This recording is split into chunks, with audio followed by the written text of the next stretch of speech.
बोले लखन सिया रामचंद्र की जय।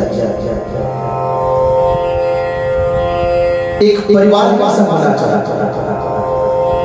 किसी विद्वान ने सही कहा था, बहुत ही सच ही कथा है, सत्य कथा है, बहुत ही सुंदर बात वाले गई थी कि परिवार कैसे रहना चाहिए, एक समाज को कैसे रहना चाहिए, समाज होना कैसे चाहिए, या परिवार होना कैसे चाहिए। परिवार को हमेशा एक सीख मिलनी चाहिए, एक सीख लेनी चाहिए, जिससे घड़ी जो घड़ी है, जो घड़ी के जो कांटा है, हमें उस घड़ी के कांटा से एक सीख लेनी चाहिए। हमारे समाज को उस घड़ी के कांटा से एक सीख लेनी चाहिए। क्या सीख लेनी चाहिए? घड़ी के कांटा अगर भले रहते अलग अलग हो, लेकिन अगर 12 बजना हो तो वह एक हो जाता है। इसी प्रकार हमारा जो जीवन जो है, हमारा जो परिवार है, हमारा जो समाज है, एक घड़ी के कांटे की तरह होना चाहिए।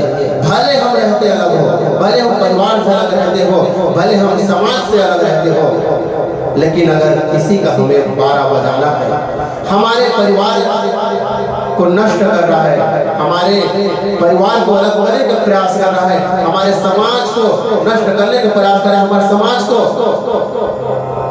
बिखारने का प्रयास कर रहा है, तो हमें उस वक्त एक होना चाहिए।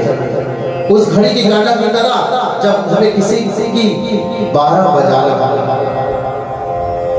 तो उस परिवार को एक हो जाना चाहिए, उस समाज को एक हो जाना चाहिए।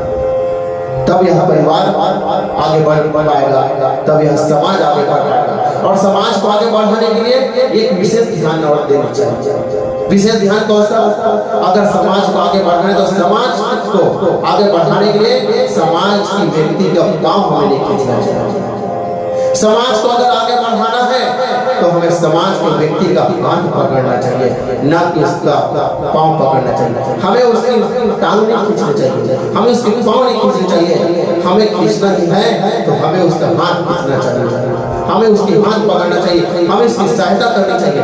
तब कहीं जाके समाज आगे बढ़ेगा। ये है समाज, तब समाज उन्नति पर रहेगा, तब समाज आगे बढ़ पाएगा और उन्नति की ओर, प्रगति की ओर रहेगा। बोले लखन सिया रामचंद्र की जय।